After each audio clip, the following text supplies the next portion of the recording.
ያው በዛ ሰዓት ወጣትነትም አለ ተጠልፌ ነበር በልጅነት።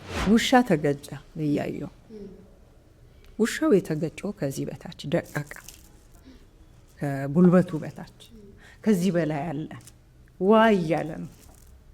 ሌላ መኪና መጥቶ እንዲወጣበት ሰው ሁሉ አይቶት ነው የሚያልፈው። ይሄን ውሻ ሂጃብ ለብሻለሁ ያዩኛል። ውሻ ሙስሊም አይነካም ነው የሚባለው። ይሄን ውሻ አንቺ ብትሆኚ ምንድነው የምታደርጊው? ተንኮለኛ ነበር።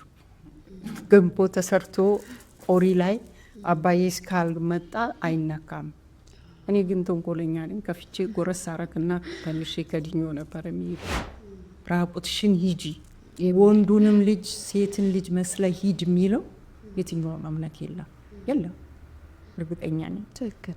አሁን ግን እየጠፋን ነው ያለነው። እርግጠኛ ነኝ እንደ አሜሪካን ወይ አንድ ቀን ባይሆነ ነገር ያጠፋናል ብዬ ፍራቻ አለን። አላህ ከሱ ይጠብቃል። ልቦናችንን አላህ ይመልሰው። ሱሪ ለብሶ ይመጣሉ ከኔ ጋር ላይ እነሱ ሲመጡ ኑ ተነሱልና እቺን ካቧን ሽፈን አራዳቸዋል። ይስቁብኛል። ሴትን ልጅ ሲለብሱ ካያ ኦሜ ነው መገርፋቸው ወንዶች። አሁን ትልልቅ ፕሮፌሰር የሆኑ ጓደኞች እንደ ልጅ ብቻ አድርጌ ያሳደግኳቸው አሉ። ሲያዩኝ ማሚ ወይኔ እቺ ማሚ እኮ ድሮ እኛን የምትሰራን ነገር ምናምን ብለው ነው የሚናገሩት።